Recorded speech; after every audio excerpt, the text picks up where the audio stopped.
Տեսնելով հիմիկվա թրեյդինգի ոլորտը ես կարող եմ միայն զարմանալ, քանի որ մեր հիմիկվա թրեյդերները փոխարենը որ ցուցադրեն ձեզ իրենց գործարքների պատմությունը եւ ապա դրանից հետո նոր առաջարկեն ինչ-որ կուրսեր վճարովի, նրանք չեն ցուցադրում իրենց գործարքների պատմությունը եւ առաջարկում են վճարովի կուրսեր։ Իսկ ինչ եմ անում ես ցուցադրում եմ ձեզ իմ գործարքների պատմությունը եւ առաջարկում եմ անվճար սովորել թրեյդինգ։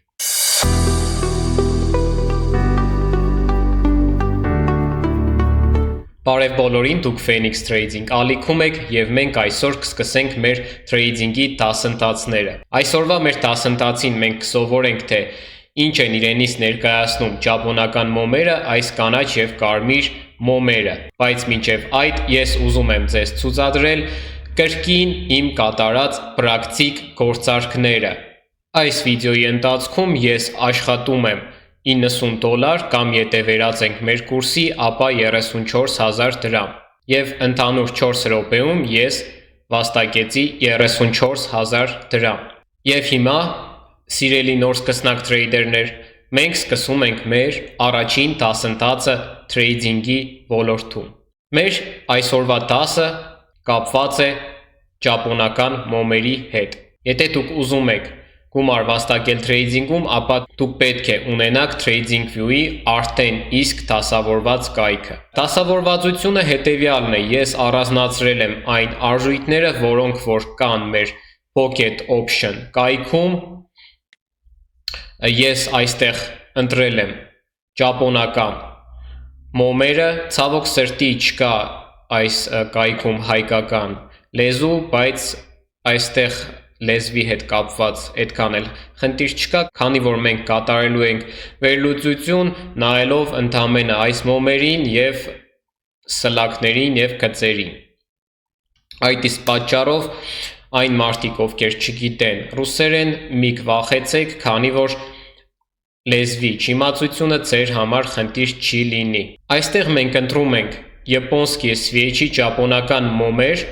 որպեսզի կարողանանք ճիշտ վերլուծություն կատարենք։ Առաջին հերթին ես ուզում եմ ձեզ սովորեցնել այս մոմերի երկու տեսակ։ Երկու տեսակ ոչ թե կապված գույների հետ կապված կասեմ, բայց երկու տեսակ ուզում եմ ձեզ սովորեցնել ուժեղ եւ թույլ մոմեր։ Նախ առաջինը կարմիր մոմը դա վաճառողների մոմերն է։ Այսինքն, եթե այս պահին հայտնվեց կարմիր մեծ մոմ եւ այս ստվերները շատ փոքր են, ապա դա նշանակում է, որ այս պահին վաճառողները ավելի շատ են, քան գնորդները։ Կանաչ մոմերը դա գնորդներն են, կարմիրը դա վաճառողներն են։ Կապված թե տվյալ պահին ովքեր կլինեն ավելի շատ եւ ավելի ուժեղ ասելով ի նկատի ունեմ թե ովքեր ավելի շատ գումար կներդնեն այս կոնկրետ այս արժույթների մեջ, դրա հետ կապված առաջանում են մեր մոմերը։ Եթե ուժեղ են վաճառողները, կհայտնվի կարմիր մոմ, եթե ուժեղ են գնորդները, ապա կհայտնվի կանաչ մոմ։ Բայց դա այդքան միանշանակ չի, քանի որ կարող է լինել փոքր մոմ, այսպիսի մոմ, որը որ նրա մարմինը փոքր է, բայց ստվերը մեծ է, սա նշանակում է, որ այս պահին մեր գնորդները թուլացան եւ այս մոմի մեջ գնացել է պայքար։ Եթե մոմը փոքր է, ապա դա նշանակում է, որ գնորդները այս տվյալ պահին թուլացել են։ Այսպես ասած, մեր վաճառողները մի պահ խեղճացրել են մեր գնորդներին։ Եվ եկեք մենք դիտարկենք ուժեղ մոմը։ Օրինակ, սա ուժեղ մոմ է, քանի որ այս ստվերները շատ փոքր են։ Ստվերը եթե փոքր է, ապա մեր մոմը ուժեղ է, կամ եթե ընդհանրապես ստվեր չկա, դա նույնպես մեզ հուշում է այն մասին, որ այս պահին մեր վաճառողները, եթե կարմիր է, շատ ուժեղ են, իսկ եթե մեր մոմի մարմինը փոքր է, ինչպես այստեղ փոքր է, այստեղ էլ է փոքր, իսկ ստվերը մեծ է, դա նշանակում է, որ թույլ է։ Եկեք հիմա ես ձեզ ուզում եմ նկարելով ցուցադրել այս պահը, եթե մենք ունենք մեծ մոմ և փոքր մոմ։ Մեծ մոմը կարող է ունենալ շատ փոքր ստվեր կամ կարող է ընդհանրապես ստվեր չունենալ և լինել առանց ստվերի, իսկ փոքր մոմը անպայման կունենա մեծ ստվեր։ Համենայն դեպս այս ստվերը մեծ կլինի, քան նրա մարմինը։ Եվ մենք ունենք թրեյդինգում հատվածներ, օբլեստ ասպես ասած, ունենք մենք հատվածներ։ Այդ հատվածների մասին մենք կիմանանք հաջորդ դասընթացին, բայց այս պահին պատկերացրեք, որ կան հատվածներ, որտեղ որ մեր մոմերը հասնելով, սա հատված է, որտեղ որ մեր մոմը հասնելով կամ պետք է կոտրի այս հատվածը և բարձրանա վերև, կամ պետք է հասնի այս հատվածին և հետ գնա։ Այսինքն չկարողանա կոտրել այս հատվածը։ Այս պարագայում, եկեք որպեսզի լիարժեք լինի, ես կավելացնեմ մեր փոքրիկ ստվերները և հասկանանք, թե ինչ է այստեղ կատարվել։ Այս պարագայում մենք ունենք մոմ, որը որ գնում է դեպի վերև։ Եվ այդ իսկ պատճառով նա հասնում է այս հատվածին, սա կանաչ մոմ է։ Պատկերացրեք, որ սա կանաչ մոմ է, քանի որ գնում է դեպի վերև։ Գնորդներն են մեր։ Վերջ, պատկերացրեք, որ սա մեր կանաչ մոմն է, գնորդների մոմն է։ Սա էլ նույնպես կանաչ մոմ է։ Այս երկու մոմերն էլ հասնում են հատվածի։ Եկեք ես առանձնացնեմ, որպեսզի դուք չխառնեք, սրանք լրիվ տարբեր սիտուացիաներ են։ Մեր կանաչ մոմը հասնելով այս հատվածին, քանի որ նրա մարմինը մեծ է և նրա ստվերները փոքր է, ավելի շատ հավանական է, որ մեր մոմը կկոտրի այս հատվածը և կբարձրանա վերև, այսինքն հաջորդ մեր մոմը կլինի հավանաբար նույնպես կանաչ, այսինքն բարձրացող մոմ։ Եկեք նույնպես կանաչ ներկենք։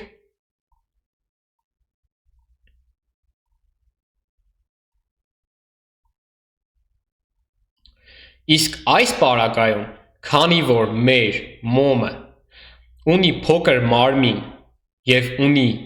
մեծ ստվերներ, հասնելով այս հատվածին, նա չի կարողանա անցնի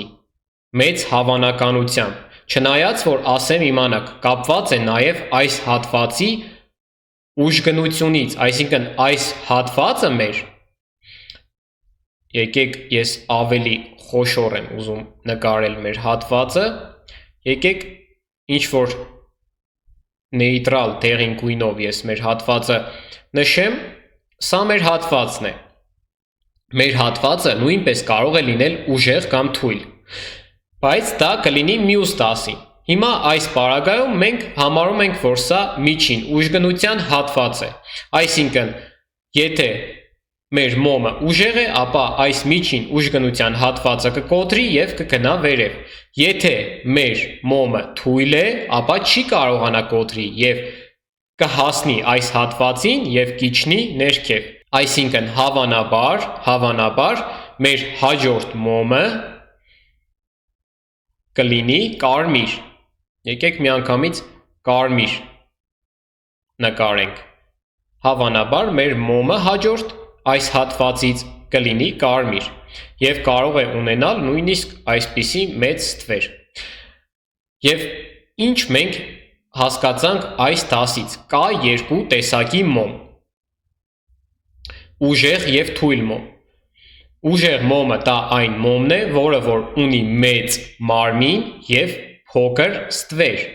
իսկ թույլ մոմը ունի փոքր մարմին և մեծ ստվեր։ Եթե դուք այս կանը հասկացաք, ապա ես ձեզ շնորհավորում եմ, դուք արդեն իսկ տիրապետում եք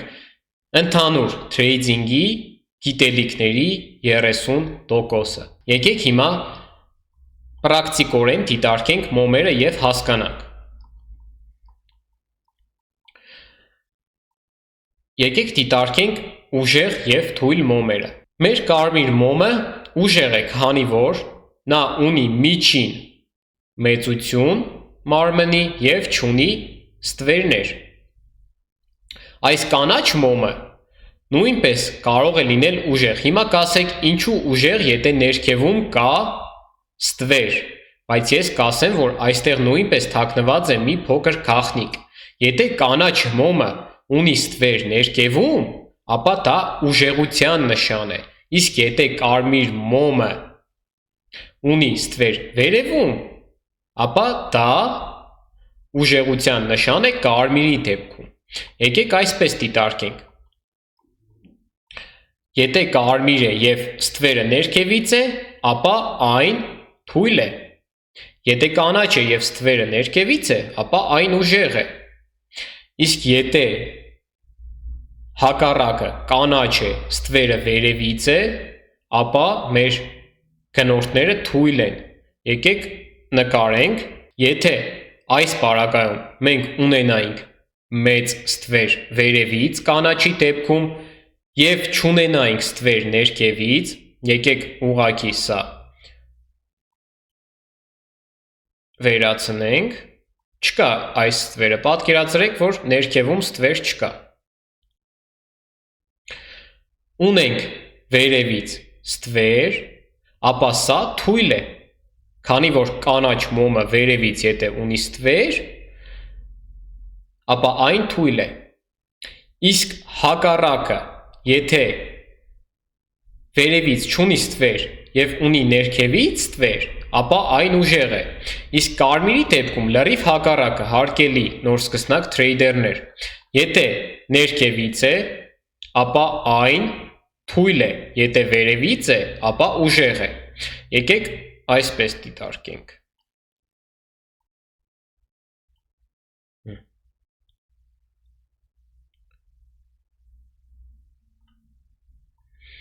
Սա ուղղակի մենք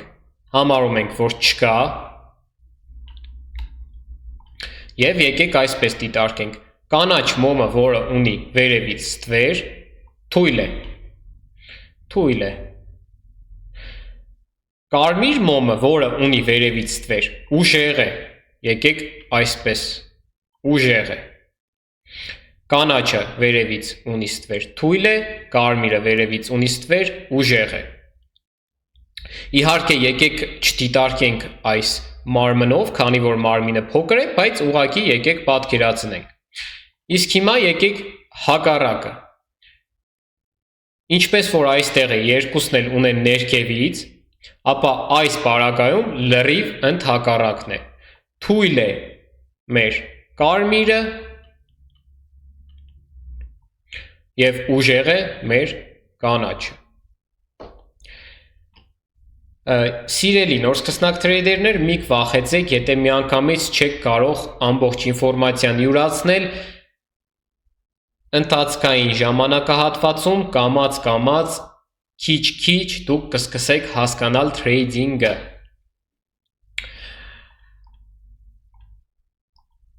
Վերջ, եկեք մենք այսքանով եզրափակվենք, քանի որ ես չեմ ուզում միանգամից ձեզ տալ շատ ինֆորմացիա, որպեսզի դուք համ չվախենաք, համ էլ նագրուսկա չլինի ձեր ուղեղին։ Եթե հիմա այս բանին չեք հասկանում, մի վախեցեք, դուք կհասկանաք։ Մի քանի վիդեո հետո դուք լրիվ կտիրապետեք թրեյդինգի հիմքերին։ Եթե ուզում եք մեկ քայլ առաջ լինել հիմիկվանից, ապա ուղղակի հղումով գրանցվեք Pocket Option կայքին եւ դուք արդեն իսկ մեկ քայլ առաջ կլինեք մնացած նոր սկսնակ թրեյդերներից։ Հղումը կլինի կոմենտների բաժնում, քանի որ նորաստեղծ է մեր YouTube-յան ալիքը, հələ որ YouTube-ը չի թույլ տալիս, որպեսզի հղում տեղադրվի մեր ապիսանիայի բաժնում։ Ովքեր տեղյակ չեն մեր նորություններից, վերջին թարմ նորություններից ես ուզում եմ ձեզ տեղեկացնել։ Մենք արդեն իսկ ունենք բաց անվճար Telegram-յան ալիք։ Մեր բաց Telegram-յան ալիքում ես կտեղադրեմ իմ բոլոր ամենօրյա գործարքները։ Գործարքների պատմությունը կլինեն մեր բաց Telegram-յան ալիքում։ Հարգելի նոր սկսնակ թրեյդերներ, ես մոռացել էի նորից լեզուն փոխեի հայերենի, ռուսերենից եւ ես արդեն փոխեցի։ Մեր բաց Telegram-յան ալիքին բաժանորդագրվելով դուք կարողանում եք ստուգել իմ գիտելիքները։ Այսինքն, եթե դուք կասկածում եք այս տվյալ անձնավորությունը կարող է սովորեցնել trading, թե ոչ, ապա ուղղակի բաժանորդագրվեք, հետևեք եւ դուք կտեսնեք ես պլյուսավոյի trader եմ, թե մինուսավոյ։ Սա հիմնականում կասկածամիտ մարդկանց համար է ստեղծված եւ ընդհանուր առմամբ մենք կարողանանք ամեն ամսվա վերջում կատարենք մեր ընդհանուր գործարքների վերլուծությունը։ Հետագայում մենք կունենանք փակ Telegram-յան ալիք։ Փակ չի նշանակում վճարովի սիրելի թրեյդերներ ջան։ Փակ նշանակում է, որ կկարողանան մուտք գործեն միայն այն մարդիկ, ովքեր մեր հղումով գրանցվել են Pocket Option կայքում։ Դրա համար ես ասում եմ, եթե ուզում եք հիմիկվանից լինել մի քանի քայլ առաջ մյուս նոր սկսնակ թրեյդերներից, ապա գրանցվեք հիմիկվանից Pocket Option կայքում եւ մի վախեցեք, ես ձեզ անպայման կսովորեցնեմ trading։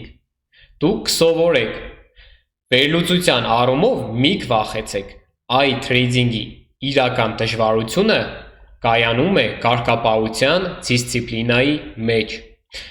Դա պետք է մի քիչ տանջվել, որպեսզի կարողանաք լինել պլյուսավոյ ստաբիլ աշխատող թրեյդեր։ Այսօր այսքանը սիրելի բարեկամներ, եթե ուզում եք, որ այս մեր հայկական թրեյդինգի ալիքը կատարելագործվի եւ գնա առաջ, ապա ուղղակի ապահովեք ակտիվությունը։ Ես կատարում եմ լրիվ անվճար աշխատանք եւ ձեր կողմից ուղղակի սպասում եմ, որ դուք բաժանորդագրվեք եւ լայքեք, կոմենտեք, ինչու՞ չէ, եթե ուզում եք զբաղվել թրեյդինգով, ապա գրանցվեք մեր հղումով Pocket Option կայքին։